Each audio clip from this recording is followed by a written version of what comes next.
Bismillahirrahmanirrahim. Assalamualaikum warahmatullahi wabarakatuh.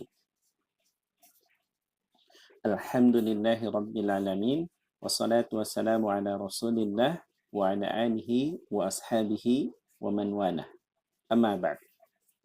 Alhamdulillah, hari ini kita dipertemukan kembali dalam program Mahir Berbahasa Indonesia 1. Pada pertemuan ketiga ini, kita akan membahas kelas kata.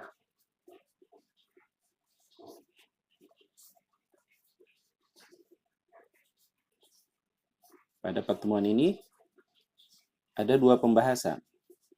Yang pertama, kata penuh, dan kedua, kata tugas.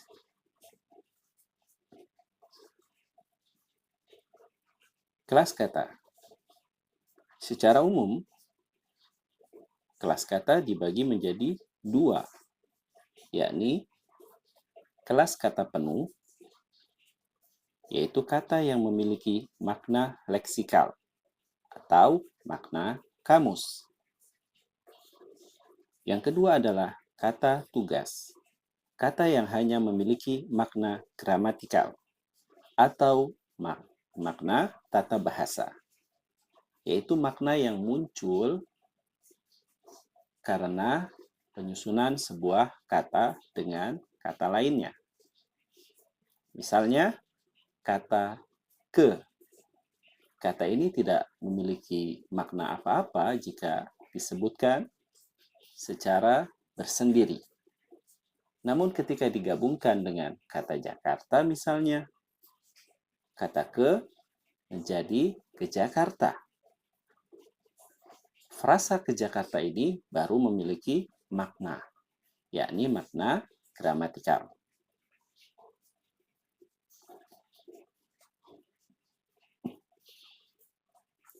Perhatikan kalimat ini. Alhamdulillah, minum susu sangat enak bagi kami dan para guru.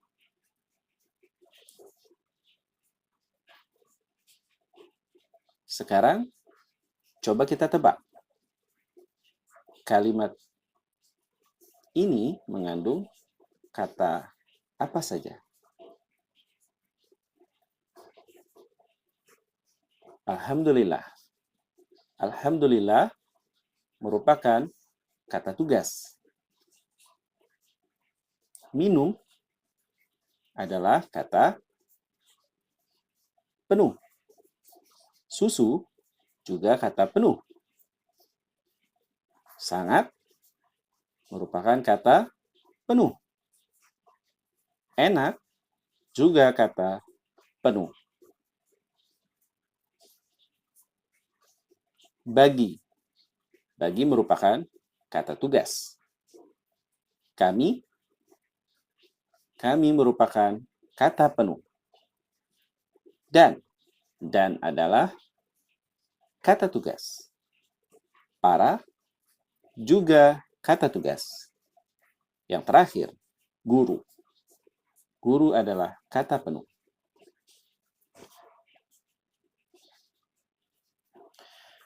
Pembahasan pertama kita, kata penuh.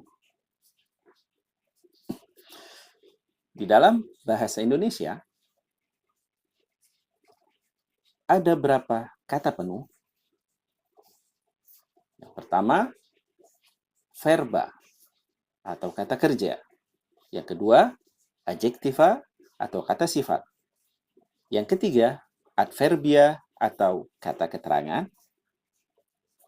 Yang keempat, nomina atau kata benda.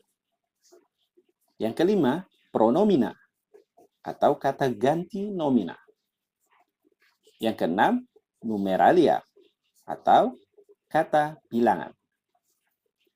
Sekarang kita akan membahas kelas kata yang pertama, yakni verba atau kata kerja. Kata kerja adalah kata yang secara makna menyatakan keadaan, proses, dan aktivitas. Verba berdasarkan makna atau perilaku semantisnya. Ya. Ada 3 jenis verba. Yang pertama adalah verba keadaan, yang kedua verba proses, yang ketiga verba aktivitas. Verba aktivitas dibagi menjadi 3, yakni aktivitas tindakan, aktivitas capaian, dan aktivitas rampungan. Sekarang kita lihat ciri-cirinya. Verba keadaan tidak menunjukkan perubahan pada kata tersebut. Ciri lainnya, verba ini menunjukkan keduratifan atau durasi atau keberlangsungan.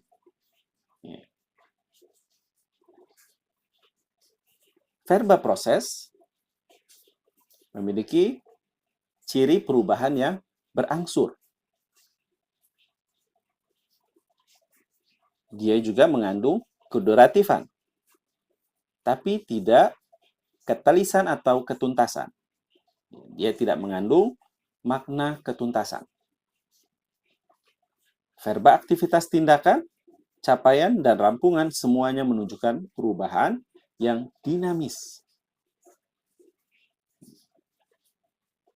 Verba tindakan, dia menunjukkan keduratifan atau durasi. Menunjukkan waktu ya. Makna sedang berlangsung. Ada durasi pada pekerjaannya. Namun dia tidak bermakna tuntas. Verba capaian tidak mengandung durasi. Atau mudahnya tidak mengandung makna sedang. Atau sedang berlangsung. Namun dia memiliki makna tuntas. Ada makna ketuntasan pada kata kerja, aktivitas, capaian. Pada verba aktivitas rampungan, mengandung semuanya. Ya, dia bisa mengandung makna sedang berlangsung, ya, ada durasi pekerjaan itu berlangsung, tetapi dia juga dapat bermakna tuntas, ya, atau telah dikerjakan. Sekarang kita lihat contoh katanya. Verba keadaan.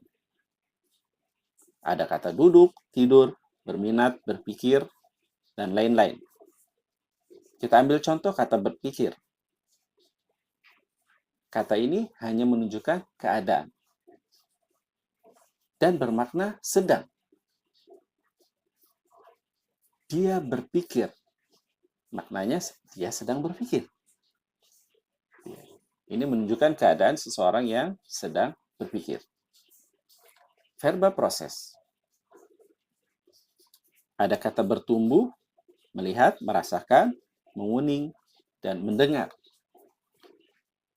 Kita ambil contoh kata menguning misalnya. Perubahannya berangsur. Tidak tiba-tiba menjadi kuning, tapi perlahan. Ya. Kemudian, ciri yang lainnya, coba kita lihat lagi ya, agar tidak lupa ya. Di sini, dia mengandung keduratifan atau makna sedang. Ya, ketika kita menyebutkan kata menguning, daun itu menguning, artinya daun itu sedang menguning. Tapi dia tidak memiliki makna daun itu telah menguning. Kalau bermakna telah menguning,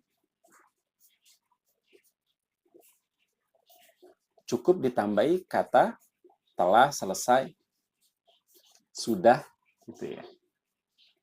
Tapi kalau makna sedang, tidak perlu diberi kata sedang di depannya. Daun itu menguning. Kalimat itu sudah menunjukkan makna sedang. Sedang menguning. Itu yang dimaksud keduratifan. Sekarang verba aktivitas tindakan.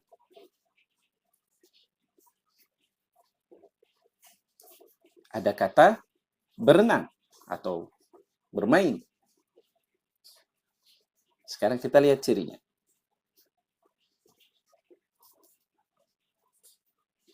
Pada verba aktivitas tindakan, dia ada keduratifan, artinya dia bermakna sedang. Ketika kita menyebutkan saya berenang, maknanya saya sedang berenang. Tapi kata saya berenang tidak menunjukkan makna saya telah selesai berenang.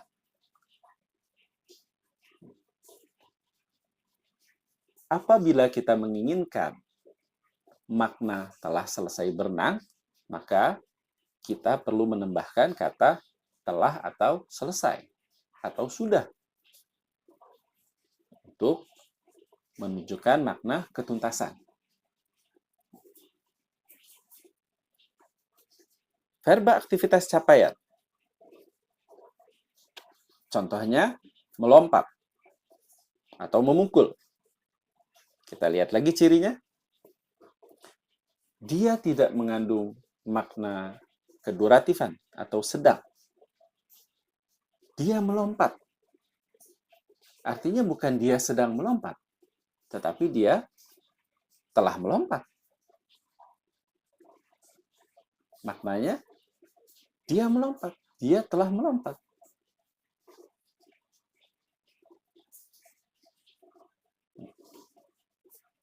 Sekarang, verba aktivitas rampungan. Menulis, memotong, memasak. Kita ambil contoh menulis.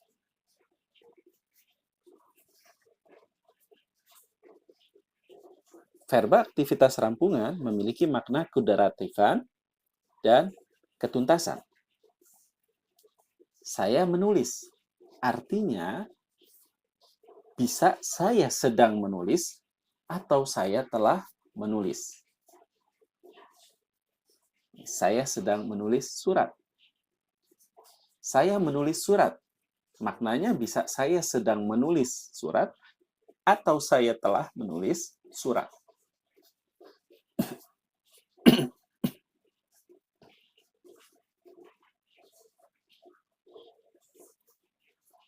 Itu pembagian verba berdasarkan perilaku semantisnya. Sekarang kita lihat. Bertambah. Termasuk verba apa? Verba proses. Bersabar. Verba keadaan. Melahirkan. Verba rampungan. Ya, dia bisa bermakna saya melahirkan, maknanya saya sedang melahirkan atau saya telah melahirkan. Tentu bukan saya ya, karena saya laki-laki, saya tidak bisa melahirkan. Membaca. Verba tindakan.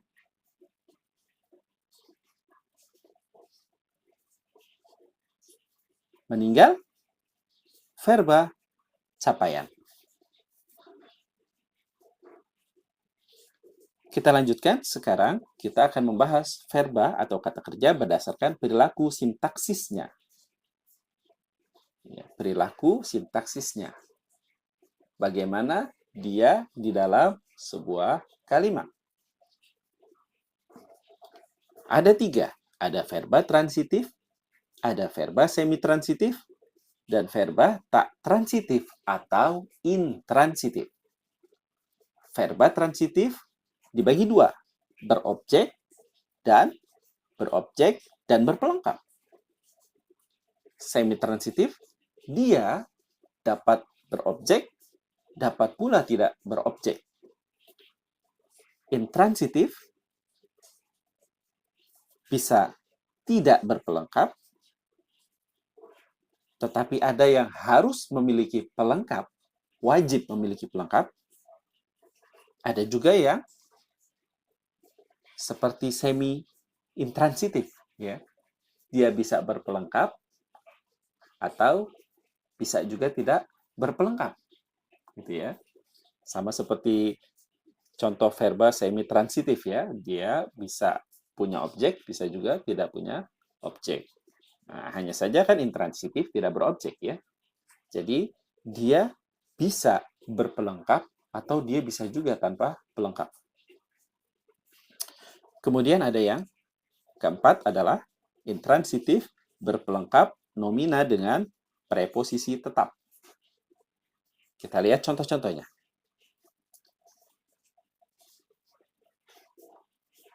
Transitif berobjek. Ibu membersihkan kamar. Ya. Dia memerlukan objek, yakni kamar. Ayah mencintai ibu. Verba mencintai juga membutuhkan objek. Di sini, kalimat ini, objeknya adalah ibu. Warga menuduh dia pencuri. Nah, pada verba transitif ini, ada objek, ada juga pelengkap. Ya. Objeknya adalah dia. Pelengkapnya pencuri. Warga menuduh dia, objeknya, pencuri, pelengkapnya. Contoh yang kedua adalah ibu menamai bayinya Aisyah. Ya, bayinya objek yang dinamai, Aisyah pelengkapnya. Semi-transitif. Ayah menulis surat. Surat di sini berobjek, ada objeknya. Tapi bisa juga ditulis ayah menulis. Tidak perlu objek. Artinya, verba semi-transitif bisa berobjek, bisa juga tidak. Karena objeknya sudah secara tersirat ada di dalam verba tersebut. Ketika kita menyebutkan ayah menulis secara tersirat, pasti ada yang ditulis oleh ayah. Jadi objeknya secara tersirat sudah terkandung di dalam verbanya. Ini yang disebut semi-transitif. Sekarang verba intransitif. Ada intransitif tak berpelengkap, dia tidak bisa mendapatkan pelengkap. Ayah sedang mandi. Ayah bekerja. Kalau keterangan dia bisa, ayah bekerja di kantor misalnya. Tapi tidak bisa diberi pelengkap. Kemudian intransitif berpelengkap. Anaknya berjumlah 5. Ini berpelengkap wajib. Tidak bisa anaknya berjumlah. Harus ada pelengkapnya. 5, 3, atau yang lainnya. Ya. Kata 5 di sini bukan objek ya. Karena verba ini intransitif. Tidak butuh objek. Tapi verba berjumlah butuh pelengkap. Wajib. Tapi ada juga yang butuh pelengkap, bisa diberi pelengkap, bisa juga tidak. Misalnya, verba tumbuh. Pohon itu tumbuh. Bisa dicukupkan sampai sini, tapi bisa juga diberi pelengkap. Pohon itu tumbuh subur.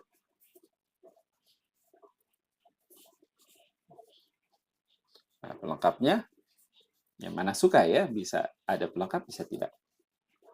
Sekarang, verba intransitif berpelengkap nomina dengan preposisi tetap. Misalnya, verba bercerita. Dia bercerita tentang keluarganya. Ya. Verba bercerita diikuti preposisi tentang. Makhluk bergantung pada. Kata bergantung diikuti preposisi pada. Sekarang kita lihat. Minum. Termasuk verba apa? Semi-transitif. Karena dia bisa diberi objek, bisa juga tidak. Objeknya sudah terkandung di dalam kata minum. Memakan. Ini jelas Transitif berobjek. Harus ada objeknya. Tidak bisa saya memakan. Memakan apa? Ya, harus ada objeknya. Bekerja. Intransitif.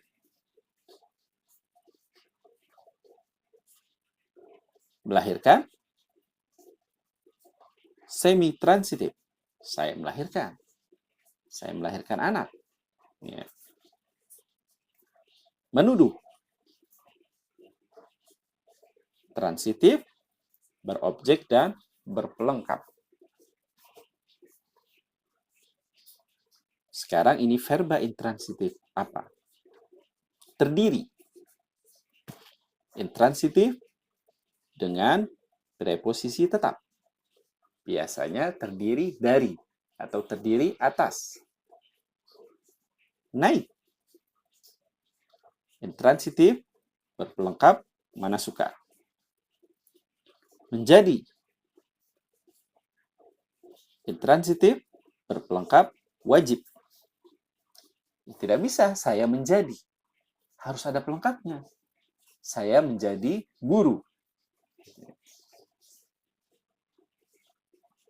Adalah. Adalah ini termasuk verba copula. Seperti merupakan. Tentu saja ini butuh pelengkap. Wajib. Tidak bisa ya.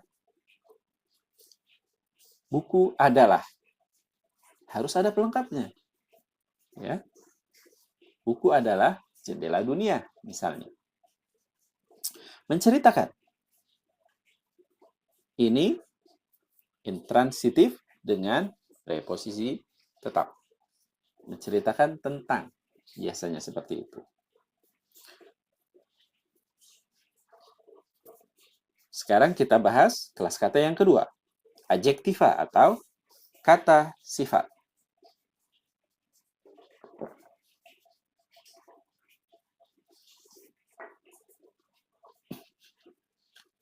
Kata sifat adalah kata yang memberikan keterangan tentang kualitas atau keanggotaan sesuatu yang dinyatakan oleh nomina.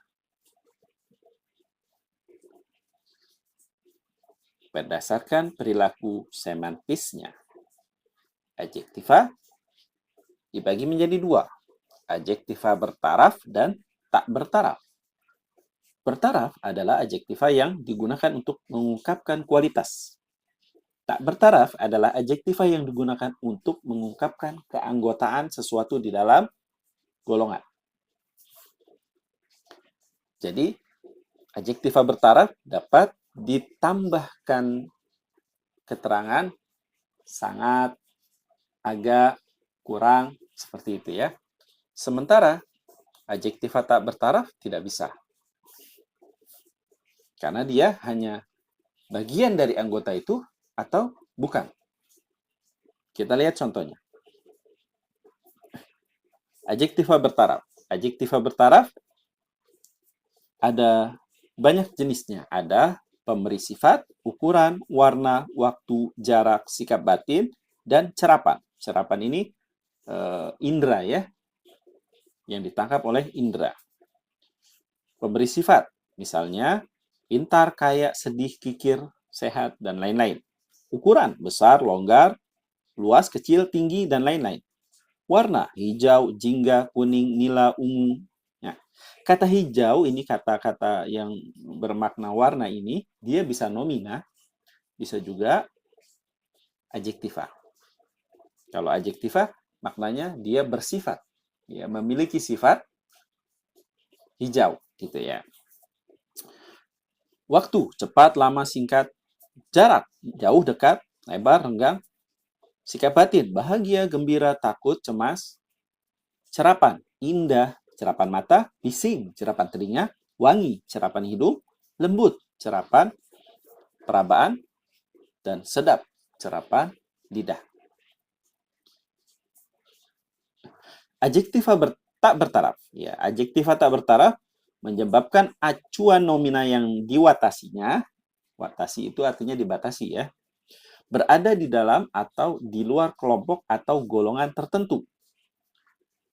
Adjektiva ini tidak dapat didahului kata seperti sangat, agak, lebih, dan paling. Contoh, kekal, abadi, sah, gaib, ganda, ya tidak bisa kita gunakan cukup kekal, sangat kekal, agak kekal, tidak bisa. Hanya bisa kekal atau tidak kekal. Allah kekal. Manusia tidak kekal. Demikian ya perbedaannya antara adjektiva bertaraf dan tak bertaraf. Adjektiva majemuk atau kata sifat majemuk. Ya, ada yang morfem terikat dan morfem bebas. Ini asusila. Antar bangsa. Ya, ini gabungan ya, gabungan antar itu kan morfem terikat ya dengan kata bebas atau bangsa ya, bangsa. Bangsa ini morfem bebas. Digabungkan. Ini kita sudah bahas pada pertemuan kedua tentang pembentukan kata ya. Kemudian morfem bebas dan morfem bebas. Seperti lemah lembut, suka duka, buta huruf, setia kawan, besar mulut, panjang tangan, ya, dan lain-lain. Adjektiva transposisi atau adjektiva yang merupakan hasil konversi. Ya, transposisi ini adalah pembentukan kata dengan mengonversi dari jenis kata yang lain tanpa menambahi. Ya. Ada adjektiva denominal, ada adjektiva deverbal. Adjektiva denominal merupakan transposisi dari nominal menjadi adjektiva. Ya, contohnya pelupa, pemalas, pemalu, pemarah. Ya, ini awalan pe ditambah kata sifat lupa misalnya itu menjadi nominal. Orang yang lupa, gitu ya. Pemalas, orang yang malas. Ya. Jadi ini asalnya nominal. Namun kata ini juga dapat dijadikan sebagai adjektiva atau kata sifat. Oleh karena itu, ini disebut adjektiva denominal. Ini adjektiva yang merupakan konversi dari nominal. Ya. Pada soal grading yang lalu, ada pilihan ini ya. Ada pertanyaan ini.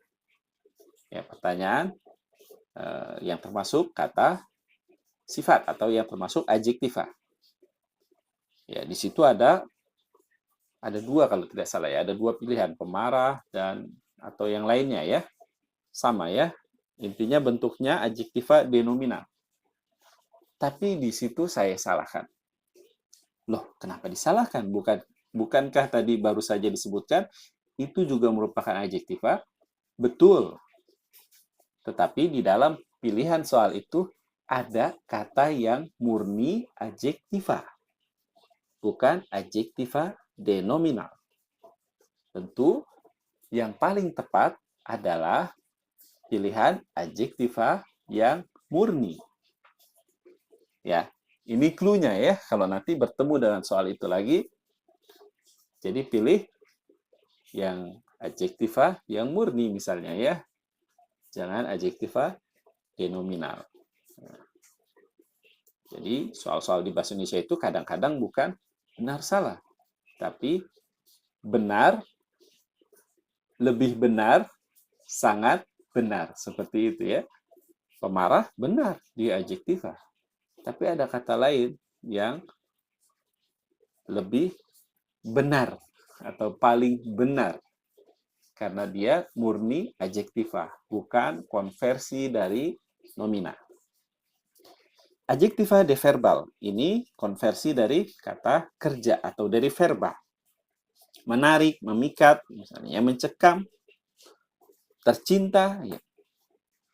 kucingku tercinta. Ya, dia bisa menjadi kata kerja, bisa juga di situ sebagai kata sifat. Ya, ini disebut adjektiva transposisi, ya, yang mengalami proses transposisi atau konversi dari verba menjadi adjektiva. Disebutnya adjektiva deverbal. Adjektiva apa ini? Berbahaya. Nah, ini kan kata kerja ya. Berarti adjektiva deverbal. Mahal. Adjektiva bertaraf, ya. Sangat mahal. Mati. Ya, ini adjektiva tak bertaraf. Ya, tidak bisa agak mati. Ya, mati atau tidak mati ya. Seperti itu pilihan. Nirlaba. Wah, ini gabungan ya. Gabungan bentuk terikat nir dengan laba. Adjektiva majemuk. Pemarah. Nah, adjektiva denominal.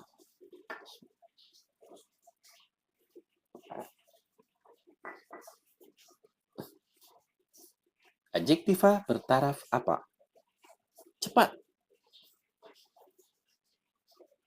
Waktu ya, menunjukkan waktu. Mungil, ukuran. Harum, cerapan. Pelit, pemberi sifat. Khawatir, sikap batin. Kelas kata yang ketiga. Adverbia atau kata keterangan. Kata keterangan adalah kata yang menjelaskan verba, adjektiva, atau adverbia lain. Hal itu berarti bahwa adverbia digunakan sebagai pewatas atau pembatas. Pembatas makna ya. Ketika dia menjelaskan verba, maka dia membatasi makna verba. Adverbia berdasarkan perilaku semantis atau berdasarkan makna. Ada kualitatif, kuantitatif, limitatif, frekuentatif, kewaktuan. Kualitatif contohnya paling, sangat, lebih, agak. Kuantitatif banyak, kira-kira, cukup. Limitatif hanya saja, sekadar. Frekuentatif selalu, sering, jarang. Kewaktuan baru, segera, langsung. Ada juga kecaraan, penegasan, keniscayaan, pengharapan, ketidakpastian. Kecaraan misalnya diam-diam, secepatnya, pelan-pelan. Penegasan bahkan, malah, justru. Keniscayaan, niscaya, pasti, tentu. Pengharapan, moga-moga, semoga.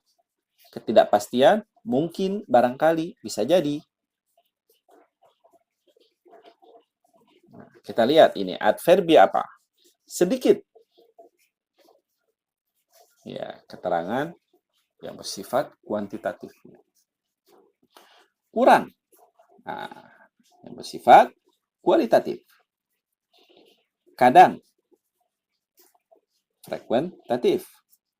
Selain. Limitatif ya. Lekas. Kewaktuan.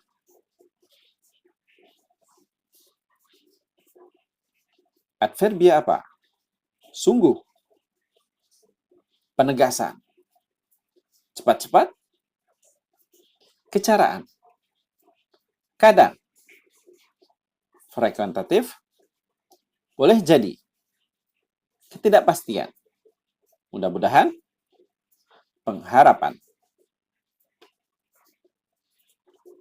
Adverbia berdasarkan struktur atau perilaku sintaksis. Ada adverbia yang diletakkan sebelum kata yang diterangkan ya. Misalnya baru, hanya, jarang. Contohnya telaga itu sangat indah ya. Dia diletakkan di depan kata indah ya. Dia jarang marah ya. Dia menerangkan marah ya. Jarang marah, membatasi kata marah. Setelah Ya, benar jua juga. Harganya mahal benar. Dia datang juga atau jua. Dia bisa diletakkan sebelum atau setelah. Ia segera pergi ke pasar. Ia pergi segera ke pasar. Ia terus makan. Ia makan terus. Seperti itu ya. Sebelum dan setelah. Bukan saja, sangat sekali. Saya yakin bukan dia saja yang malas. Ya, jadi di depan kata dia ada keterangan adverbia bukan dan adverbia di belakangnya ada adverbia saja. Ya, jadi sebelum dan setelah ada adverbia. Senyumnya sangat manis sekali. Pembuka wacana akan hal Alkisah. Ekstra klausal. Klausa ini adalah konstruksi yang terdiri atas subjek dan predikat. Nah, ini nanti berbeda dengan frasa ya. Frasa itu gabungan kata yang bersifat non-predikatif ya, dia tidak ada predikatnya di dalamnya ya. Tidak ada yang berfungsi sebagai predikat. Tetapi klausa ada ya, ada kata yang berfungsi sebagai subjek dan sebagai predikat. Nah, sebuah kalimat minimal terdiri atas satu klausa. Di sini ekstra klausal maksudnya adalah dia menjadi ekstra atau penambah ya di dalam suatu klausa. Dia seharusnya datang pukul 7. Klausanya kan dia datang. Nah, ini ditambahi ya, sebelum kata datang ditambahi seharusnya. Atau sebelumnya ya, misalnya agaknya. Penjelasannya terlalu panjang. Terlalu panjang ini kan predikatnya ya, penjelasannya subjeknya, ini klausa. Agaknya ini menjadi ekstra klausa, tambahan dari klausa tersebut. Nomina atau kata benda. Kata yang dapat diperluas dengan kata yang dan adjektiva difungsikan sebagai objek, tidak dapat dinegatifkan dengan kata tidak, dan dapat didahului oleh preposisi. Ya, jadi kata benda tidak bisa didahului kata tidak ya. Misalnya tidak buku, tidak bisa ya. Tapi bisa dengan kata bukan, bukan buku. Nomina berdasarkan acuan. Ada nomina konkret, ada nomina abstrak. Nomina konkret ya ini nomina yang menunjukkan benda yang berwujud. Ada wujudnya ya. Bisa dicerap oleh indera. Manusia, tumbuhan, binatang, pelukis, dan lain-lain. Nomina abstrak. Ini nomina yang tidak menunjukkan pada sebuah objek, tapi pada suatu kejadian atau pada suatu abstraksi. Suatu abstrak ya, suatu konsep. Biasanya berasal dari adjektiva atau verba. Kasih, waktu, kesedihan, kedudukan. Jadi konfiks kean itu membentuk nomina abstrak. Ya, misalnya marah. Ya, ini kan adjektiva. Ketika diberi konflik kean, jadi kemarahan. Ini menjadi nomina, tapi nomina abstrak karena tidak ada bentuknya ya.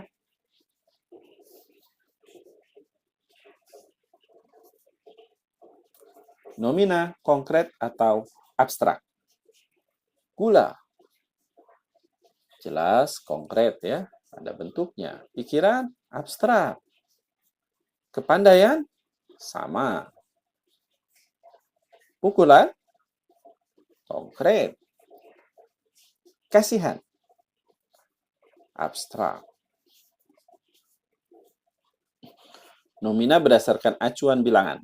Ada yang nomina terbilang, ada nomina tak terbilang. Nomina terbilang adalah nomina yang dapat dihitung. Nomina terbilang dapat direduplikasi ya atau diulang atau didahului bilangan untuk menyatakan kejamakan. Guru, meja, masalah, pohon-pohon, mobil, ya. Satu pohon, satu mobil, bisa ya. Tak terbilang nomina yang tidak dapat dihitung. Nomina tak terbilang tidak dapat direduplikasi atau didahului bilangan. Hujan. 2 hujan, tidak bisa ya. Hujan-hujan, tidak bisa ya. Kalau hujan-hujanan bisa. Ya. Hujan-hujanan bisa. Karena maknanya bukan hujan. Dia berhujan-hujanan. Ya, kalau berhujan-hujanan jadi kata kerja ya, jadi verba.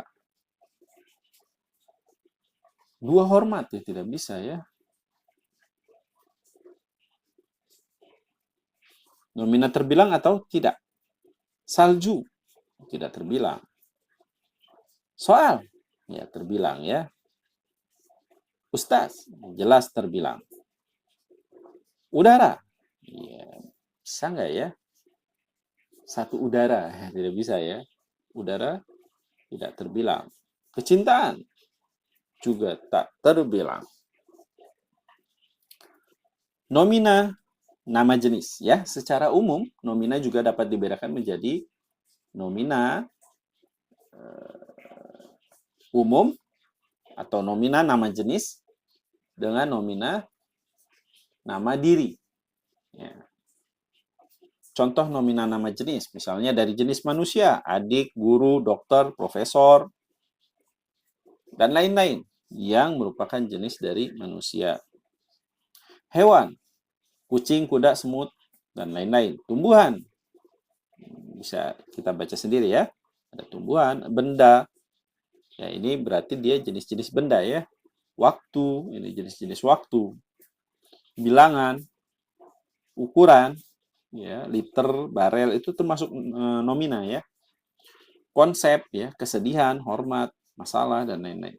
Tempat, kota, desa, rumah, pelabuhan dan lain-lain. Ya. Ini jenis ya, kota, desa. Nah, sekarang kita lihat perbedaannya. Nomina nama diri. Nah, kalau nomina nama diri dia ditulis dengan huruf besar karena dia merupakan nama diri. Nama diri orang. Agus misalnya ya. Banyak sekali kita dipenuhi berita-berita belakangan ini dengan berita-berita Agus ya. Ada Agus sedih, ada Agus buntung, ada Agus gob, tut gitu ya. Joko, Bowo, Dewi dan lain-lain. Tempat, Bandung, Bogor, Depok, Jakarta dan lain-lain.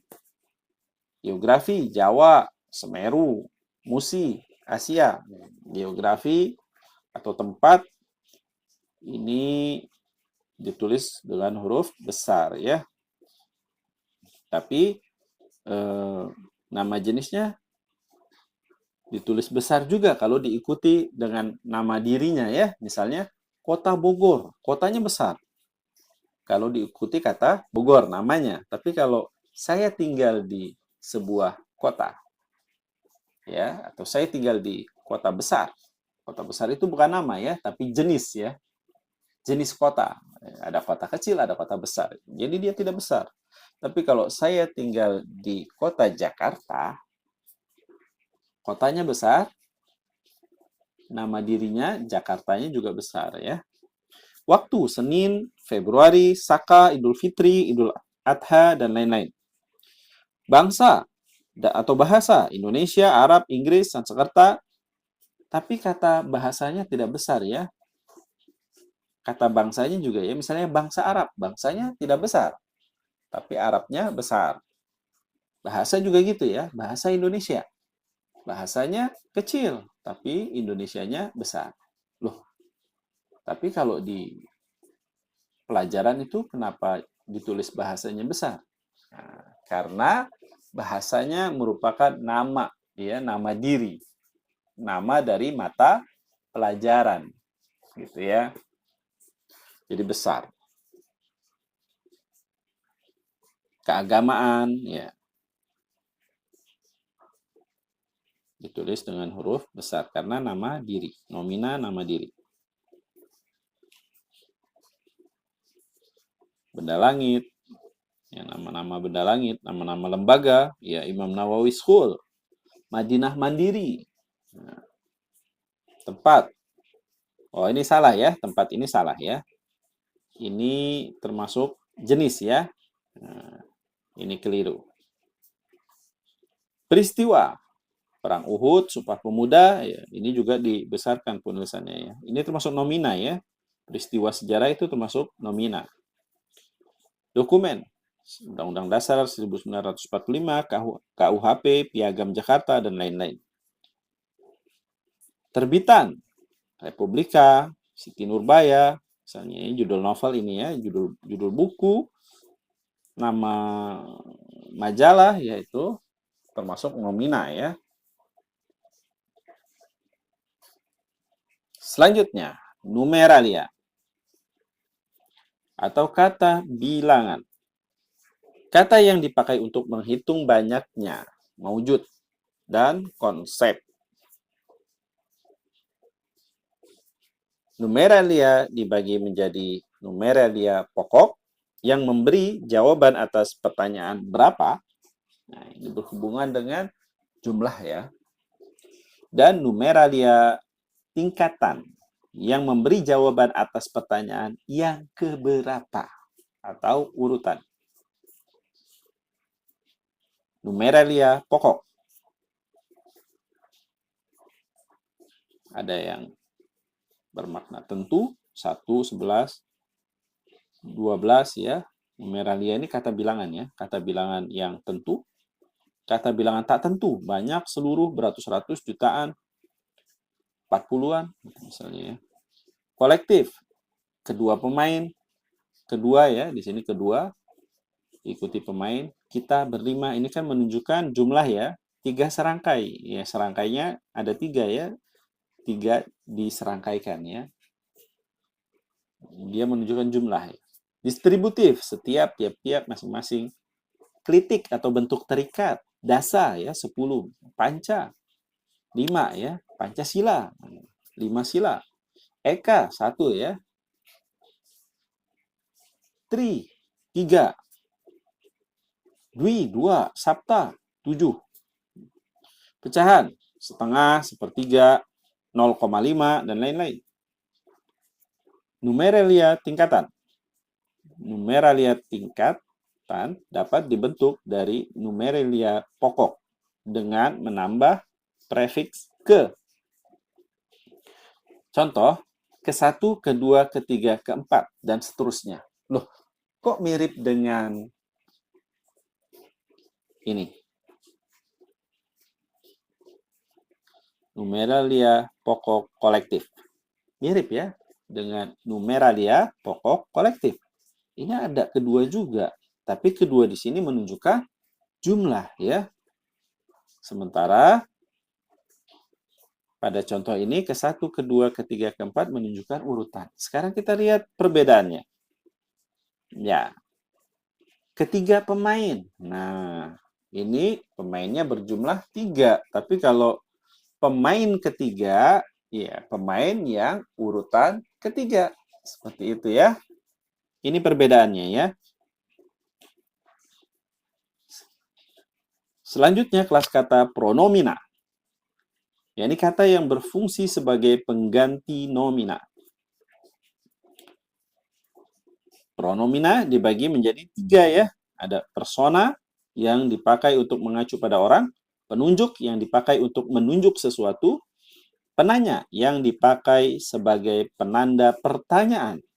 Nah, ini menarik nanti nih. Mungkin banyak dari kita yang baru tahu.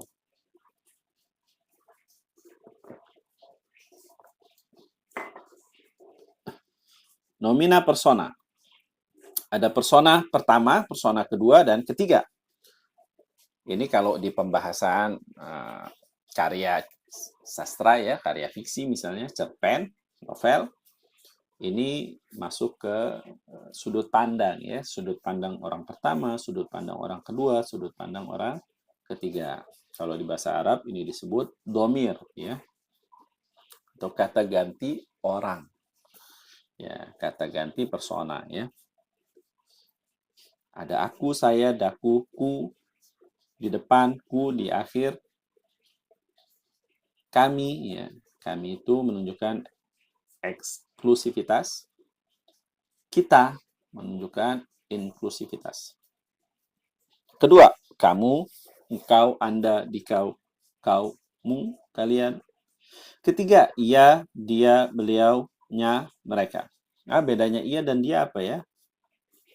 Ia itu hanya bisa, dia itu hanya dapat digunakan untuk yang berakal misalnya ya, untuk manusia dan yang lainnya. Ia bisa digunakan untuk benda juga, dan yang tidak berakal. Nomina pengganti pronomina. Nah, ini berhubungan dengan kebudayaan kita ya. Masyarakat Indonesia, masyarakat yang sopan santun gitu ya. Jadi tidak enak menggunakan kata engkau pada orang yang lebih tua. Saya misalnya. Biasanya anak itu misalnya menggunakan menyebut namanya misalnya gitu ya, atau statusnya ya, misalnya dia seorang kakak, dia menyebut kakak ya. Nah, seperti itu ya. Nah,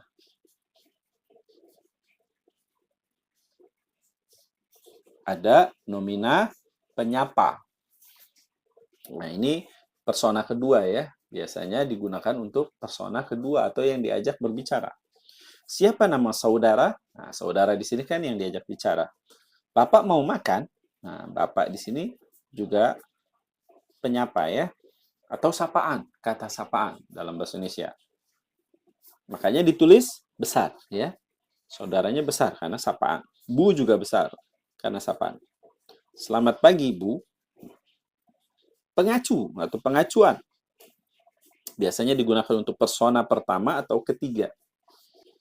Berikan buku ini kepada kakak, ya dik. Ya, kakak di sini pengacu ya, pengacuan. Sementara dik di sini bukan pengacu, ya. Dik di sini penyapa ya, penyapa. Ibu titip buku ini untuk Bu Guru. Ibu persona pertama ya. Nomina yang digunakan sebagai pronomina, nomina untuk menggantikan pronomina. Lucu ini ya. Pronomina itu kan kata ganti nomina. Nah, kata ganti nomina ini diganti lagi dengan nomina ya. Ini biasanya karena bentuk kesopanan ya. Kalau di luar kan biasa saja ya, pakai you gitu ya misalnya. Kepada orang yang lebih tua. Tapi kalau di Indonesia kan tidak enak ya, tidak bisa. Nah, biasanya kita menggunakan statusnya itu ya. Nah, misalnya, ibu titip buku ini untuk Bu Guru. Ibu itu pengacu pertama besar. Bu Guru itu di sini juga pengacuan untuk orang ketiga. Ustadz akan mengajar kalian hari ini.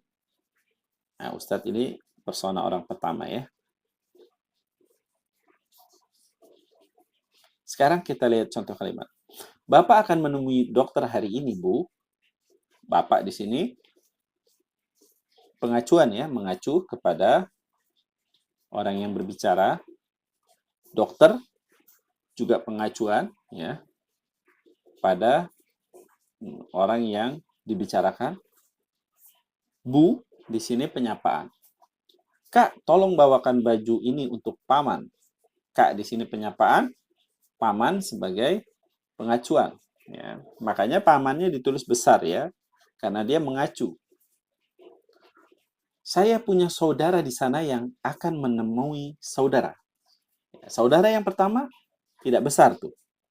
Tapi yang kedua besar, karena yang pertama tidak mengacu ya, dia hanya menunjukkan, menyebutkan suatu status saja ya, tidak mengacu kepada orang tertentu. Sementara saudara yang di sini mengacu kepada orang yang memiliki hubungan pertalian darah dengan si saya, gitu ya, mengacu dia. Hanya ditulis dengan huruf kapital. Siapa nama lengkap Ananda? Nah, di sini Ananda bisa penyapaan kalau Ananda digunakan untuk lawan bicara. Tapi di sini juga bisa sebagai pengacuan. Ya, kalau dia misalnya kita bertanya kepada wali murid, ya, misalnya ya, tentang Anandanya gitu ya, atau anaknya ya. Siapa nama lengkap Ananda? Maksudnya bukan ibunya ya, tapi anak si ibu ya yang ditanya. Nah, jadi dia bisa di sini pada kalimat ini dia bisa menjadi penyapa, bisa juga pengacu ya, bisa jadi bisa sapaan, bisa juga acuan. Selama di pesantren, Ananda sangat mandiri, Bu. Ananda di sini bisa pengacuan, ya, pengacuan orang pertama, ya, yang berbicara. Bisa juga ini persona orang ketiga ya yang dibicarakan. Oleh sebab itu, setiap tahun saya selalu mengingatkan ya, dalam penulisan rapor, Ananda harus ditulis besar. Karena dia bisa dua kemungkinan. Kemungkinan penyapaan sebagai kata sapaan atau acuan ya, pengacuan. Ya, ketika kita mengatakan di situ Ananda sudah bisa menghitung misalnya ya, Ananda di sini kan mengacu kepada anaknya si wali murid gitu ya. Jadi dia harus besar. Bu di sini penyapaan. Pronomina penunjuk. Nah, ada umum tempat ihwal. Buku ini punya saya, itu punyamu. Nah, buku ini kata tunjuk ya. Kata tunjuk. Tapi itu pada kalimat ini berfungsi sebagai pronomina, pengganti nomina. Nomina apa yang digantikan? Buku, ya. Jadi ini punyamu itu maksudnya itunya itu buku ya. Menggantikan kata buku.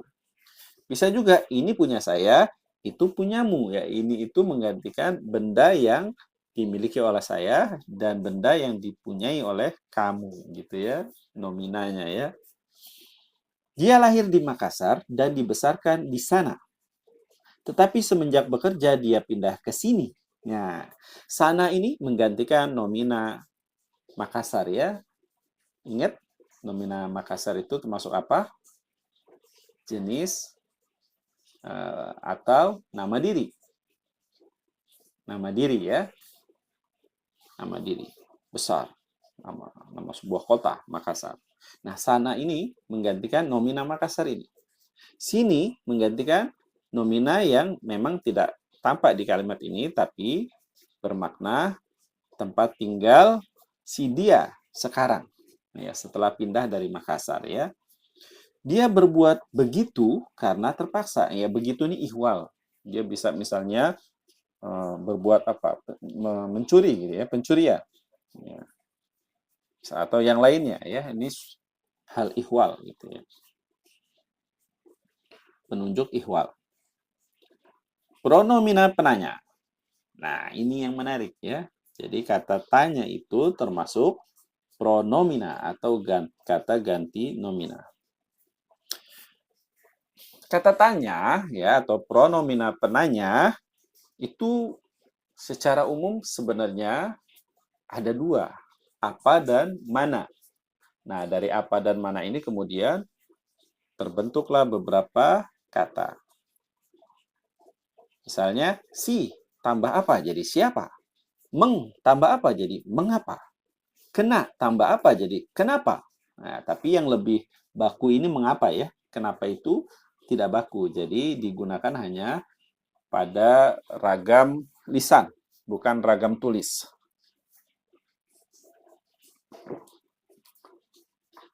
Kapan ya? Berapa? Jadi berapa?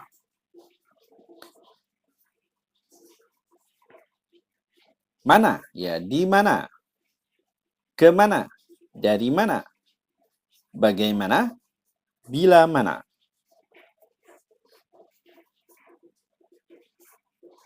pronomina tak tentu.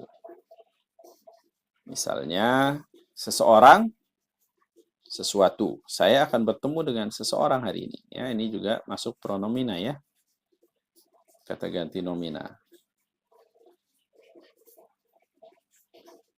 Tapi nominanya tidak tentu itu ya, siapa ya. Makanya digunakan seseorang. Ada juga pronomina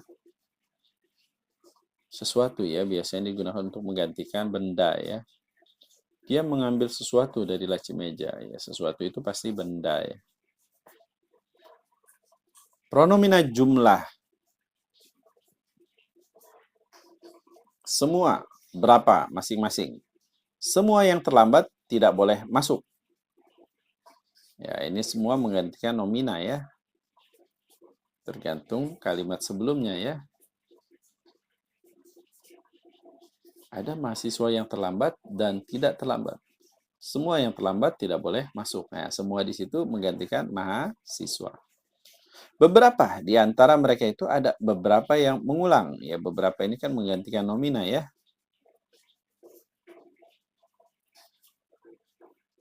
Di kelasku ada 20 siswa.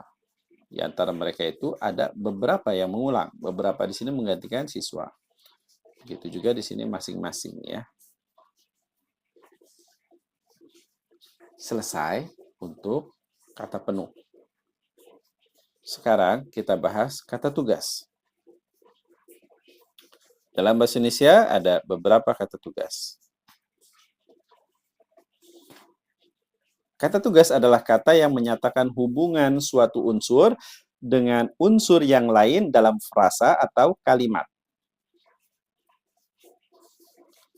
Ada preposisi atau kata depan, konjungsi atau kata penghubung, interjeksi atau kata seru, artikula atau artikel,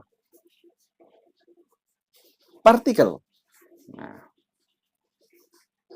kita bahas satu persatu. Preposisi atau kata ganti.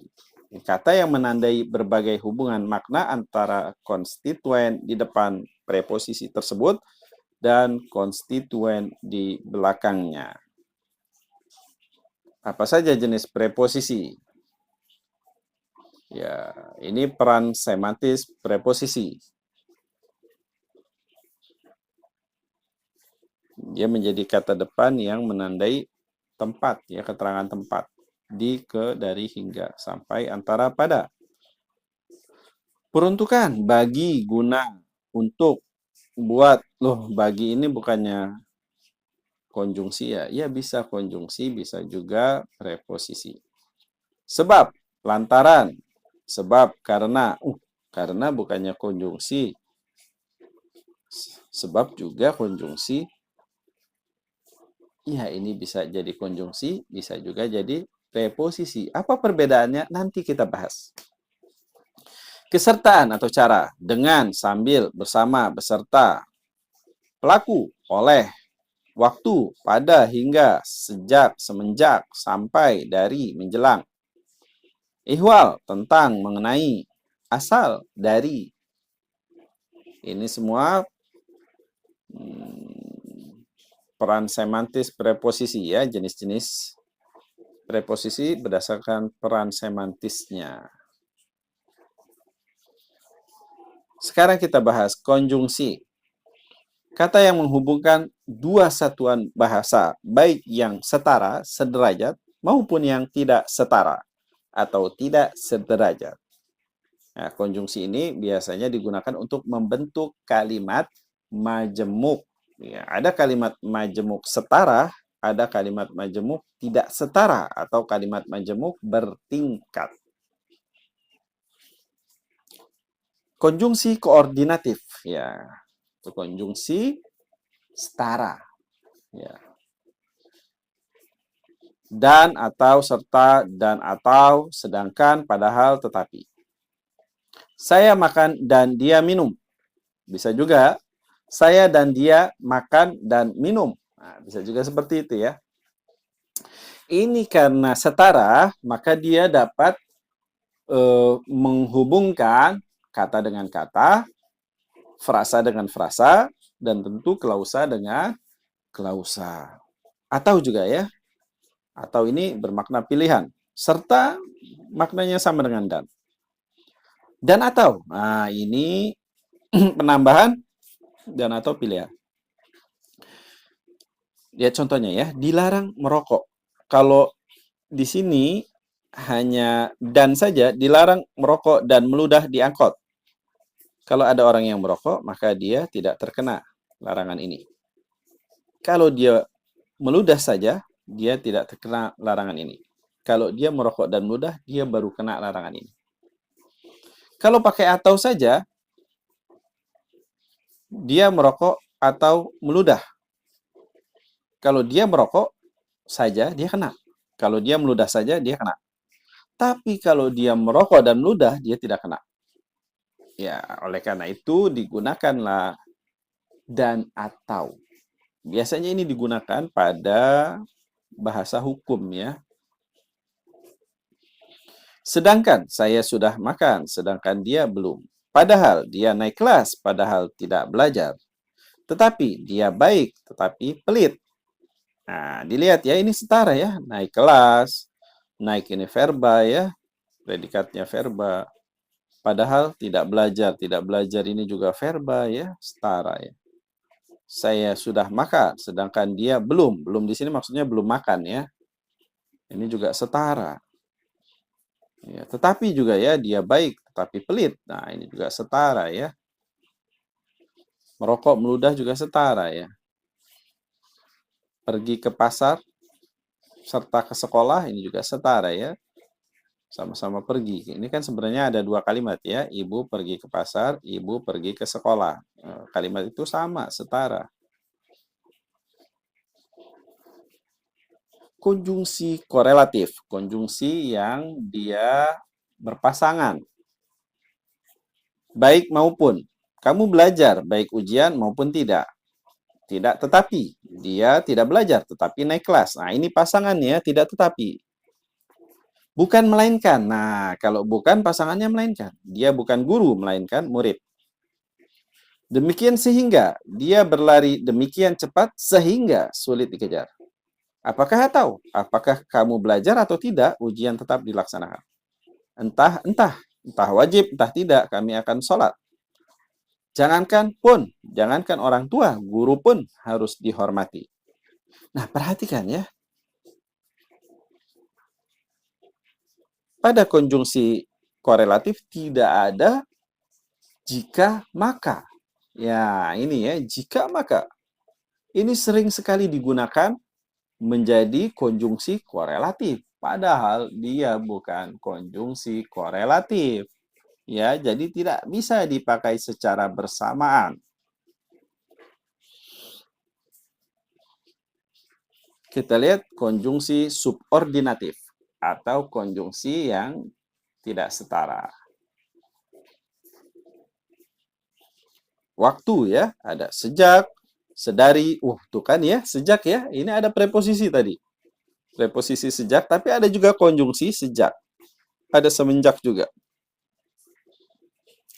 Syarat, asalkan, apabila, jika. Nah, ya, jika ini syarat ya. Jikalau, kalau, manakala, pengandaian, andai kata, seandainya, sekiranya, seumpamanya, andaikan, sebab, agar, biar, supaya, konsesif atau pertentangan ya, biarpun, kedatipun ya, kalau yang koordinatif kan ada tetapi ya, tetapi padahal ya, itu konsesif juga ya, tapi dia setara. Kalau yang tidak setara, biarpun, kedatipun, meski atau meskipun, sekalipun, sungguh pun, walaupun, alih-alih ya, perbandingan, alih-alih, laksana, seakan-akan, sebab, karena, sebab. Nah, ini ada preposisi juga tadi ya. Di mana bedanya ya? Nanti kita bahas. Hasil, maka. Nah, makanya, sehingga, sampai-sampai. Ya, perhatikan ya. Di sini maka ini konjungsi subordinatif. Jika juga konjungsi subordinatif, bukan konjungsi korelatif yang berpasangan ya, bukan ya. Jadi jangan ditulis secara bersamaan. Jika saja, maka saja. Alat atau cara dengan tanpa komplementasi bahwa atributif yang konjungsi antar kalimat. Ya, konjungsi yang menghubungkan kalimat ya. Kalau konjungsi yang menghubungkan klausa dengan klausa itu disebut konjungsi intrakalimat, konjungsi yang ada di dalam kalimat. Kalau konjungsi yang menghubungkan kalimat dengan kalimat disebut konjungsi antar kalimat. Misalnya pertentangan. Kalau yang intrakalimat kan tetapi, walaupun itu ya di dalam kalimat ya. Tapi kalau menghubungkan dua kalimat digunakan akan tetapi, namun ya. Misalnya tadi contohnya dia baik tetapi pelit. Ya, dia baik koma tetapi pelit. Nah, kalau konjungsi antar kalimat dia baik titik akan tetapi koma dia pelit titik. Gitu ya. Jadi dua kalimat ya, dia tetap menjadi dua kalimat. Dia bukan kalimat majemuk karena memang kalimatnya berbeda ya, dua kalimat itu ya. Bukan jadi kalimat majemuk, tapi memang dua kalimat berbeda yang dihubungkan dengan konjungsi antar kalimat. Kelanjutan ya. Kemudian koma sesudah itu, koma setelah itu, koma selanjutnya, koma berikutnya, koma biasanya penulisannya gitu ya, diikuti koma. Dia makan titik, kemudian koma, dia minum. Nah, gitu ya.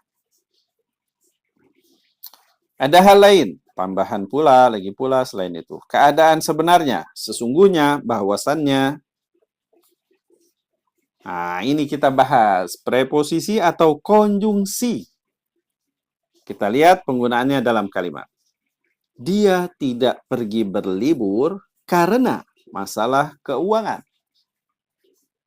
Ini karena di sini, pada kalimat ini, preposisi atau konjungsi. Kita lihat ya, setelah kata karena ada frasa masalah keuangan. Nah, frasa. Ingat ya. Jadi, konjungsi subordinatif, dia hanya bisa menghubungkan klausa dengan klausa. Ya. Bukan menghubungkan kata dengan kata atau frasa dengan frasa. Kalau dia menghubungkan kata dengan kata, frasa dengan frasa, dia bukan konjungsi, dia preposisi. Tapi kalau dia menghubungkan kalimat dengan kalimat, baru dia disebut konjungsi. Salah ya, maaf. Klausa dengan klausa ya. Apabila dia menghubungkan klausa dengan klausa, baru dia disebut konjungsi. Kita lihat di sini, masalah keuangan ini bukan klausa karena tidak ada predikatnya. Masalah keuangan ini frasa. Dia tidak pergi berlibur, dia tidak pergi ini di sini klausa ya, berlibur ini pelengkap. Masalah keuangan bukan klausa, dia frasa. Jadi karena di sini fungsinya sebagai preposisi. Dia tidak pergi berlibur karena uangnya habis. Nah, kita lihat ya. Uangnya habis. Uangnya di sini menjadi subjek, habis menjadi predikat. Gitu ya. Loh, predikatnya kok bukan kata kerja? Ya memang ya, predikat itu dalam bahasa Indonesia bisa macam-macam. Bisa kata kerja, bisa kata sifat, bahkan bisa nomina, kata benda ya. Lelaki itu polisi. Ya, lelaki itu subjek, polisinya predikat. Itu predikatnya kata benda ya. Nah, kita lihat di sini ya, uangnya habis. Uangnya subjek habis, sebagai predikat. Jadi dia klausa. Tapi tidak setara ya. Di sini dia tidak pergi. Ini verba kan? Sementara di sini uangnya habis. Ini kata sifat ya. Tidak setara. Nah, di sini jelas karena merupakan konjungsi atau kata penghubung. Nah, coba kalau ini. Anak Pak Ante sudah tinggal di sini sejak dia berumur 2 tahun. Ya, kita lihat. Dia berumur 2 tahun. Dia berumur. Nah, dia ini subjek, berumur ini predikat, 2 tahun pelengkap. Jadi, dia berumur 2 tahun, klausa. Ya. Anak Pak Ante sudah tinggal di sini, ini juga klausa. Jadi, dia menghubungkan klausa dengan klausa yang tidak setara. Ya. Jadi, sejak di sini, konjungsi. Dia sudah tinggal di sini sejak bulan Agustus. Bulan Agustus bukan klausa, tapi frasa. Jadi dia preposisi. Kami boleh menemui dia setelah pukul 14. Nah, pukul 14 klausa atau preposisi? Salah ya pertanyaan. Klausa atau frasa? Frasa ya, karena tidak ada predikat. Ya, jadi frasa sekali lagi adalah gabungan kata non-predikatif. Gabungan kata yang di situ tidak ada kata yang berfungsi sebagai predikat. Ya. Tapi kalau klausa dia susunan yang terdiri atas subjek dan predikat, disebutnya klausa. Di sini jelas. Setelah di sini sebagai preposisi. Kami boleh menemui dia setelah dia sholat Jumat. Nah, dia sholat Jumat di sini merupakan klausa ya, klausa. Jadi ini konjungsi. Interjeksi. Interjeksi atau kata seru. Kata yang mengungkapkan rasa hati pembicaranya. Kejijian. Hah, cis, cih, ih, idih. Nah. Kekesalan. Nggak usah dibaca ya. Kekaguman. Aduhai, amboy, asyik. Kesyukuran. Alhamdulillah, syukur. Harapan. Insya Allah. Ya. Jadi kata alhamdulillah, insya Allah, walaupun mungkin di bahasa Arab itu konstruksi sebuah kalimat, tapi ketika diserap di bahasa Indonesia, dia menjadi interjeksi atau kata seru. Ya. Menjadi kata, bukan konstruksi kalimat. Jenis-jenis interjeksi ya. Ya. Ini kelanjutannya, ada keheranan, ada kekagetan, ya astagfirullah, masya Allah. Ajakan ya, ayo mari. Nah, jadi ayo mari ini kata seru ya. Panggilan, hai, hei, halo, wahai. Nah, biasanya kata seru ini diikuti atau didahului koma gitu ya. Kalau di awal diikuti, kalau di akhir didahului, kalau di tengah-tengah diikuti dan didahului koma. Nah, ini yang interjeksi untuk simpulan. Nah gitu ya, biasanya kan kita ketika menyimpulkan suatu biasanya menggunakan interjeksi atau kata seru nah gitu ya. Artikula. Artikula adalah kata yang membatasi nomina ya, atau disebut juga artikel ya. Ada artikula gelar ya, sang, hang, sri, dang. Misalnya sang kodok ya, hang tua dan lain-lain. Kelompok, para ya, para guru, para sopir ya, para raja.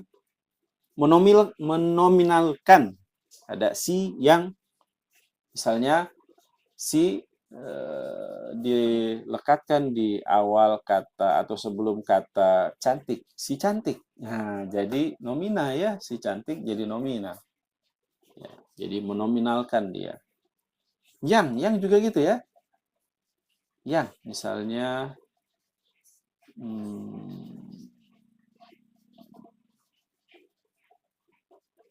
tercinta. Nah, tercinta ini kan kata kerja ya. Yang tercinta, jadi nomina ya, menominalkan. Dan sang dan si ini dikenal juga sebagai kata sandang ya. Terakhir, partikel penegas. Kata yang tidak dapat mengalami perubahan bentuk yang berfungsi untuk menampilkan unsur yang diiringinya. Ini partikelnya kita batasi hanya partikel penegas ya. Ada kah ya, untuk menegaskan kalimat interrogatif, diakah yang akan datang? Siapakah namamu? Ya.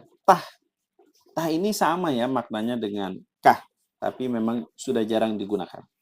Apatah artinya hidup ini tanpa engkau? Siapatah gerangan orangnya yang mau menolongku? Jenis partikel penegas lah, ya, lah.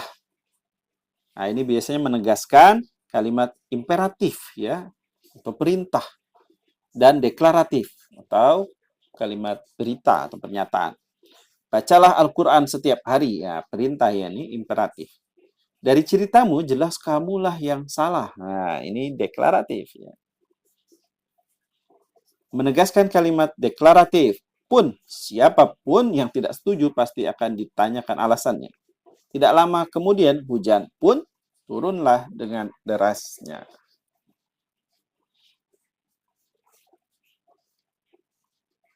Kelas kata apa saja yang terdapat pada kalimat berikut? Nah, ini tugas ya. Tugas. Nanti silahkan kirim jawaban ke WA berikut ya. Jadi nanti alhamdulillah sama dengan kata apa, minum sama dengan kata apa, susu sama dengan kata apa, dari sama dengan kata apa, sekolah sama dengan kata apa ya. Kata itu maksudnya kelas kata ya.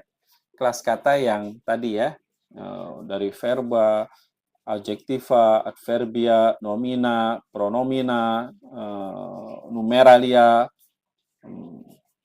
preposisi, konjungsi, interjeksi, artikula, atau partikel penegas ya. Atau partikel ya. Ini termasuk apa gitu ya. Nanti setiap kata ini disebutkan dia termasuk kata apa, kelas katanya apa gitu ya. Nanti bisa dikirimkan ke WA saya. Kalau ada pertanyaan bisa ditanyakan di grup ya. Terima kasih, sampai di sini pertemuan kita. Mohon maaf pembahasannya agak panjang ya, bukan agak ya, tapi memang sangat panjang. Dan saya terpaksa harus menjelaskannya dengan cepat karena durasinya khawatir terlalu panjang sekali ya. Karena ini memang pembahasan yang materinya sangat banyak. Materinya sangat banyak dari buku yang sangat tebal, dari buku Tata Bahasa Baku Bahasa Indonesia, terbitan Balai Pustaka, yang disusun oleh Badan Bahasa. Ya.